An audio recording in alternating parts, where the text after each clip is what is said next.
Hoş geldiniz. Merhaba. Merhaba is hoş geldiniz in Maltese. Right? It is my pleasure to be with you this morning for the presentation of the Malta Residence and Visa Program in Turkey by Discus Holding and Yenibir Hayat.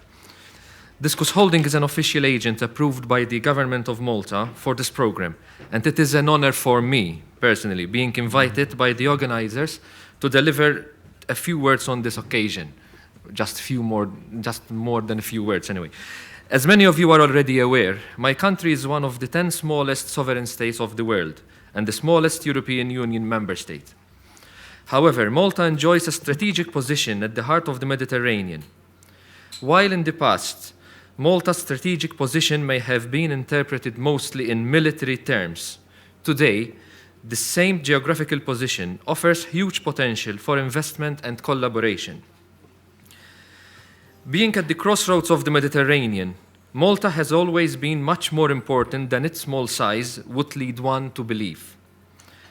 Because of its strategic value, Malta was pursued and ruled by many foreign powers throughout the centuries, until becoming an independent nation 52 years ago. All these peoples have left their imprint on our mindset and lifestyle.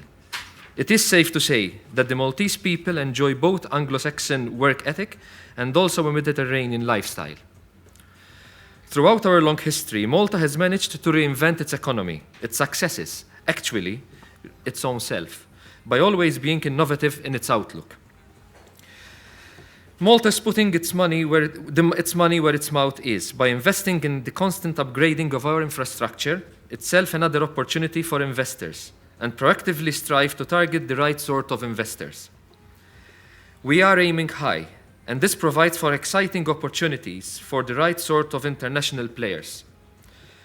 Malta kept moving ahead by venturing in financial services and quickly became a top reputable jurisdiction in Europe and beyond.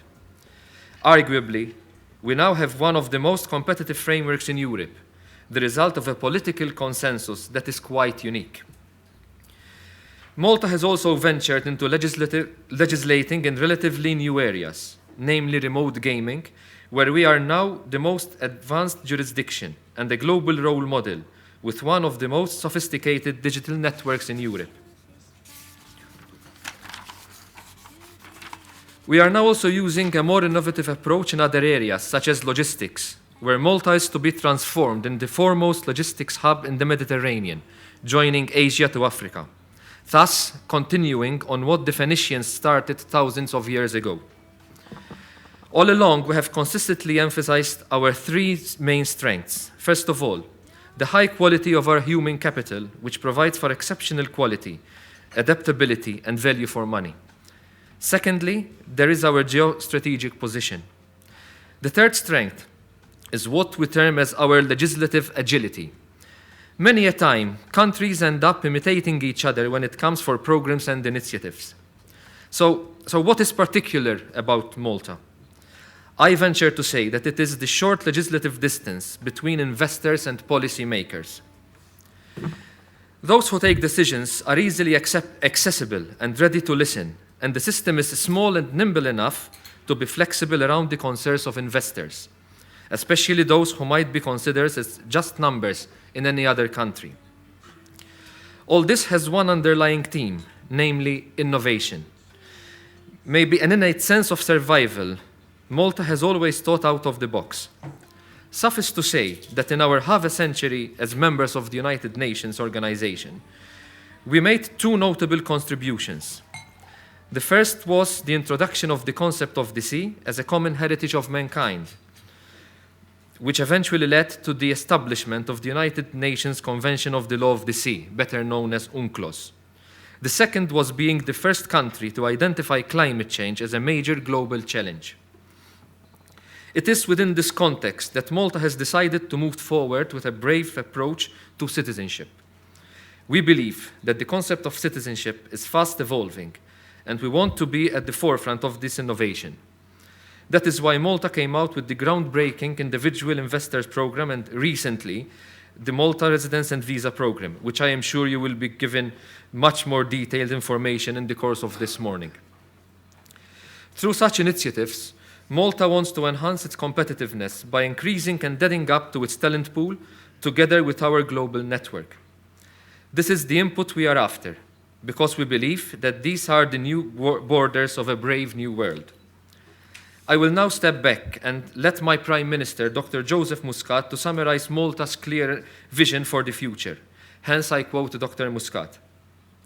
We want Malta to be in Europe and the world as a place where one can do business. In Malta, investors can operate without losing time and find a flexible environment with regulators at arm's length who are willing to listen and policymakers who are fast enough to try to anticipate the market's needs, unquote. As a Consul General and currently the sole diplomatic representative of the Republic of Malta in Turkey, I take pride in noticing not only the better relations between my country and Turkey, which I call my second home now, by the way, but also the commercial interest between the two countries in various fields. There are several sectors in the services industry where Malta is gaining a strong reputation in Turkey, such as internet gaming, health, education and training, aircraft and yacht repair, transshipment and logistics, and the teaching of English as a foreign language. I cannot leave out from mentioning the strong ties in the maritime sector. Around 40% of Turkish-owned tonnage is registered under the Maltese maritime flag. To this end, and I bring my speech to a close, I commit the resources of the Consulate General of Malta in Istanbul, limited as they may be, in being a genuine link between those interested in doing business, together with the relative authorities in Malta.